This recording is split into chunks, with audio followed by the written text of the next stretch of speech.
This has got to stop. I am tired of the same few individuals trying to form coalition after coalition in an effort to destroy this campus. I am tired of every peace demonstration turning into a violent melee. I am tired of the people calling for human rights and only applying that concept to themselves. And they talk of fascism. Jeffrey Deasand. In the aftermath of that night, 38 students were treated for tear gas exposure at the campus health center. Off campus, the number totaled more than 300. Nearly 80 businesses and storefronts were damaged, and 70 people were arrested.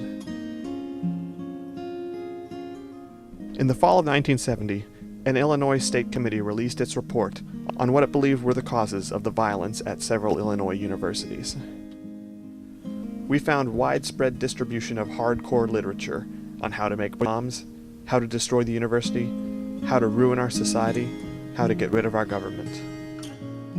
It is quite obvious that there is a national conspiracy to destroy these institutions. At SIU, though, there was little evidence of conspiracy. Violence was random. Protests were spontaneous. Crowds formed and dispersed rapidly. In one incident, a sniper targeted the local police station, though no one was hurt. A vacant house burned to the ground under suspicious circumstances. The university museum was firebombed. In one day alone, more than 100 people were arrested for various crimes.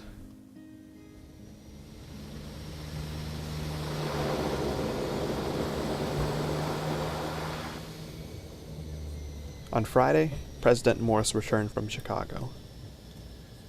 Throughout the weekend, the number of incidents declined, so much so that on Monday, he decided to ease the curfew. It was a mistake.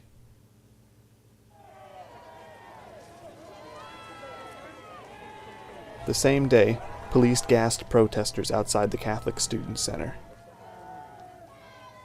In retaliation, students threw rocks.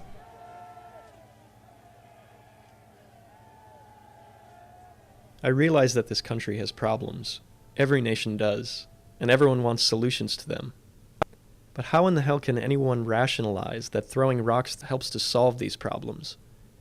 Ron Darnell, Senior, Economics. A week of hostilities climaxed the next evening, when rumors began to circulate that Morris had announced that he would not consider the demands of the students to shut down the university. A huge crowd marched to his house. Stokely Carmichael, the Vietnamese Studies Center, the University House. The students had had enough of Morris, and they took out their anger on his home.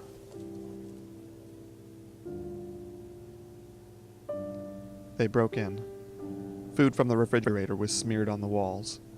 Home appliances were smashed or stolen. The furniture was burned. They did not find Morris. He had managed to escape with his family moments before the crowd arrived.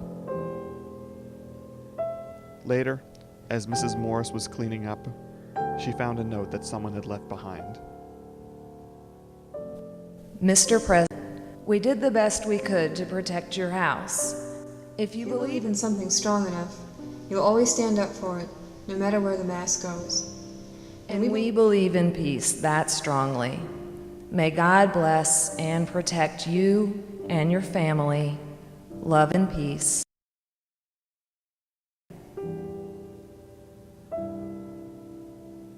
That night, the Board of Trustees held an emergency meeting to address the campus unrest. Acting on their behalf, Chancellor McVicker announced their decision to the crowd. SIU was closed indefinitely.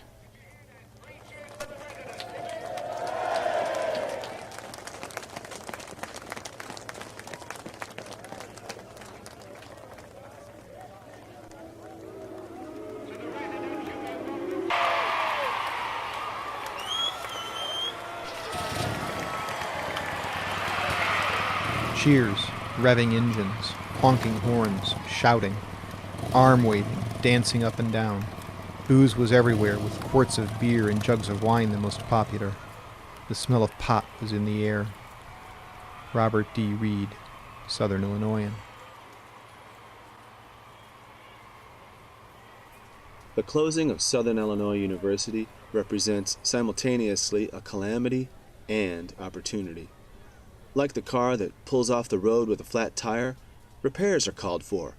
To reopen the university without recognizing and correcting some of the problems could prove as unwise as pulling the car back onto the highway with the flat tire. C. Harvey Gardner. Meanwhile, President Morris tried to reopen the school. Before a crowd of more than 6,000 supporters, he announced his intent, blaming the closing on a riotous mob. He put the fate of SIU in the hands of the students and called for a campus-wide referendum. Others were wary of Morris's plan. Mr. Morris is asking for a showdown. It is highly possible that the showdown will be bloody. Anonymous.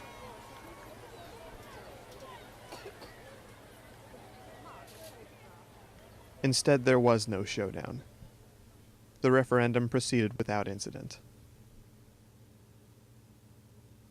In the end, the vote was nearly 2-1 for keeping the university closed. With 4 weeks left in the semester, SIU shut down.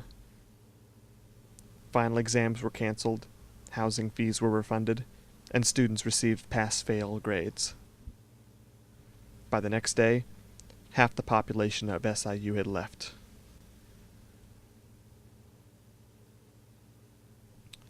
The same day that SIU shut down, Morris oversaw the removal of Old Main's cornerstone. In it was a time capsule, placed there a century before.